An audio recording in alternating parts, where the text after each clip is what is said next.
In this video, we'll look at how to connect Pro Tools Carbon to your computer and configure basic settings.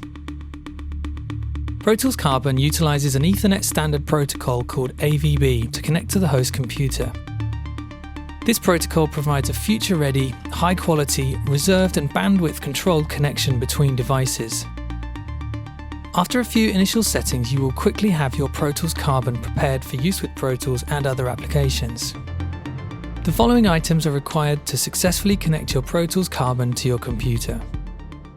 Pro Tools Carbon, an Ethernet cable, ideally the supplied cable, an Apple Mac computer with a Thunderbolt port and macOS Catalina 10.15.6 or higher, available onboard Ethernet port or AVB compatible adapter such as the Apple Thunderbolt Ethernet adapter.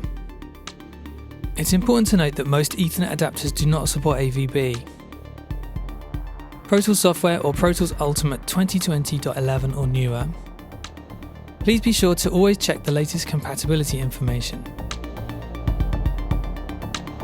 Simply connect the Ethernet cable from the port on the rear of Pro Tools Carbon to your computer using an onboard port or an AVB compatible adapter such as the Apple Thunderbolt Ethernet adapter. This connection should be a direct connection, not via Ethernet switches or hubs. Power on your Pro Tools Carbon and computer. While not strictly required, you can check the connection is available in System Preferences Network. The connection will be in orange with self-assigned IP. Open the Audio MIDI Setup application found in Applications Utilities, or simply search using Spotlight. From the window menu, or by pushing Command 3, open the Network Device browser. Pro Tools Carbon will appear in this window. To enable for use, click the box next to the name.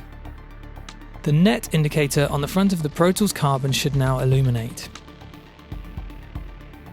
Within the Audio MIDI Setup application and System Preferences Sound, two sets of audio I/O will now be present.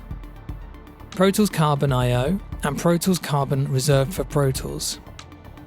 The default settings or configurations don't require any changes at this stage, but it's useful to indicate the unit has successfully connected.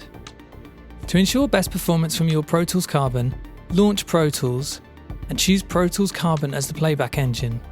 If required, this will update the firmware on the Pro Tools Carbon. Simply follow the on-screen instructions. You can optionally set the OS sound to also take advantage of Pro Tools Carbon for monitoring. In System Preferences Sound, select the Pro Tools Carbon I/O option. The Pro Tools Carbon reserved for Pro Tools, as the name suggests, is for Pro Tools to utilize when Pro Tools Carbon is selected as your playback engine. Pro Tools Carbon allows you to utilize the monitor outputs for both system audio and Pro Tools outputs simultaneously. As always, and as covered in following videos, be cautious of monitoring levels and your output assignments. After you have successfully connected the unit once, Pro Tools Carbon will automatically reconnect and be available when connected and powered on. With these few simple steps, your Pro Tools Carbon will be connected and ready for you to begin recording and creating. For more information and other videos, visit the Pro Tools Carbon page on avid.com.